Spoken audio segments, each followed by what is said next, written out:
Hola, ¿cómo están? Para los archivos secretos del oso, les traigo un video tributo para el actor japonés Ei Takami. Espero les guste la historia de Lo puedo hacer yo. En los 70s, 80s y 90s del siglo pasado, fue una época donde los niños y niñas de Latinoamérica recibimos un bombardeo de programas, películas y caricaturas japonesas, donde nos emocionamos con la destrucción de alguna ciudad japonesa a manos de un lagarto gigante llamado Godzilla. También nos entreteníamos con las travesuras de Takashi y de cómo por culpa de él, la señorita Cometa siempre era castigada o se veía envuelta en situaciones mágicas para resolver las travesuras y de esta manera no regañaran a Takashi. Pero no solo los conquistaron con este tipo de series, sino que llegó algo que revolucionó la infancia de muchos niños, y fue la llegada de la legión de robots, como era la gran serie de Mazinger, Voltron, Transformers, Robotech y un sinfín de robots que defendían la Tierra de un sinfín de peligros.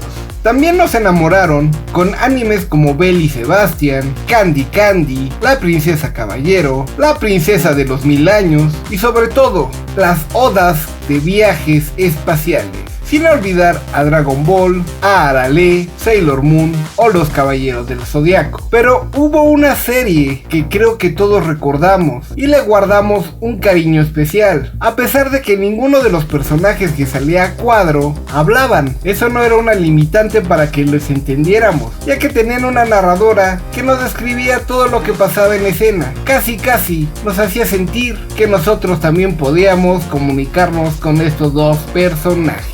Esta serie se llamó originalmente como Dekiru Kana, aunque nosotros lo conocimos como Puedo hacerlo yo. Este programa fue emitido por primera vez en 1967 por la cadena de televisión NHK de Japón. Cada episodio tenía una duración de 15 minutos y su último episodio se transmitió en 1990. Esta serie educativa japonesa nos presentaba a dos personajes que eran Noppo, aunque en el Japón también se le llegó a conocer como Noppo-san. Este personaje estuvo interpretado por Ei Takami. Takami nació en Kioto un 10 de mayo de 1934 y falleció un 10 de septiembre del 2022.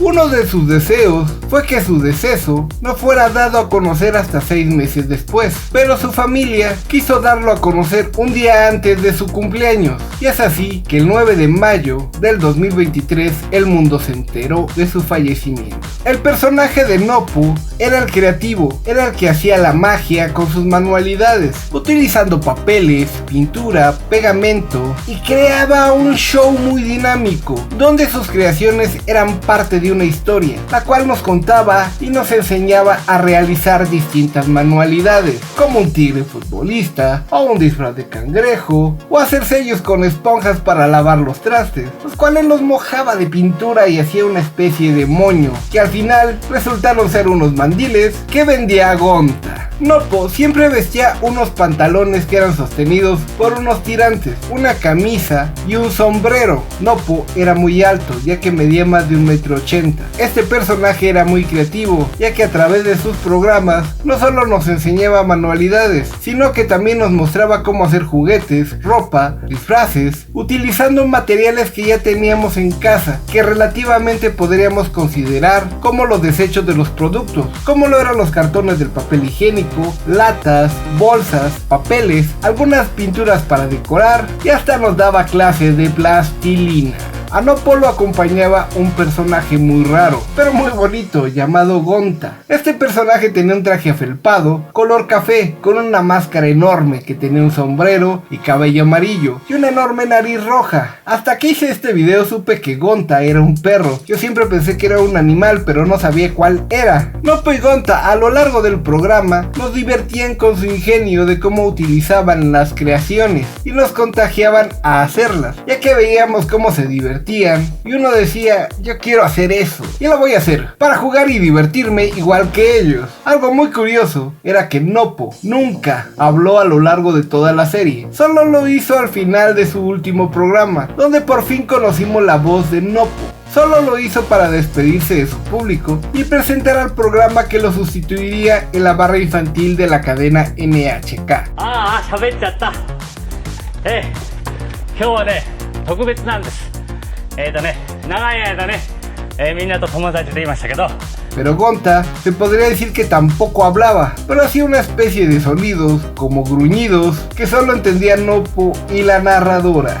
La narradora es el personaje clave en esta serie. Era la que nos contaba lo que pasaba en el programa, era la que creaba la ambientación y le daba la emoción a los sucesos con su narración. Sabíamos y entendíamos a Gonta y a Noppo gracias a que ella podía entender las dinámicas que hacían entre ellos dos. Así que nos explicaba si Noppo estaba triste o Gonta estaba feliz o enojado. Además, ella nos narraba el paso a paso de cómo hacer las manualidades que hacía Noppo. En Japón, la narradora tuvo dos voces, ya que fue interpretado por dos chicas distintas. La primera fue Noriko Itsukase. Esta interpretó a la narradora de 1967 hasta 1989, debido a que en ese año ella falleció, y fue reemplazada por Kazumi Kazuki. Esta interpretó a la narradora de 1989 hasta 1990, que terminó el programa. Pero en Latinoamérica, el personaje de la narradora fue interpretado por Thalía Marcela. Además, el programa estaba acompañado por música, efectos especiales y canciones que hacían que el programa fuera muy divertido. A pesar de que las canciones estaban en japonés, tenían subtítulos para entender lo que decía. Pero era una lástima que las canciones no fueran dobladas al español, ya que los niños y niñas de esa época que no sabían leer no las podían entender. Gonta fue interpretado por Jun Imura hasta el año de 2013, que falleció. En ese año, Noppo hizo una aparición especial para un comercial de la PlayStation Vita. Y en el 2019, ambos personajes, o sea, Noppo y Gonta, hicieron comerciales para la cadena NHK, donde promocionaban sus programas infantiles. En ese año de 2019, se rumoreó que tal vez NHK quería hacer un relanzamiento de su clásico programa, de Puedo Hacerlo Yo. Pero desgraciadamente ni Noppo ni Gonta pudieron regresar a entretener a los niños en las pantallas chicas, porque a ambos la edad les ganó y el tiempo de vida se les había terminado. A Gonta en el 2013 y a Noppo en el 2022. Pues esta fue la historia a grandes rasgos del programa Lo Puedo Hacer Yo. Espero les haya traído recuerdos y coméntenme si hicieron alguna manualidad junto con Noppo y Gonta. No olviden compartir este video, dejarme su like y si no están suscritos, ¿qué esperan? Es totalmente gratis. Y ya sin más, nos vemos en nuestro próximo video. Adiós. Bye.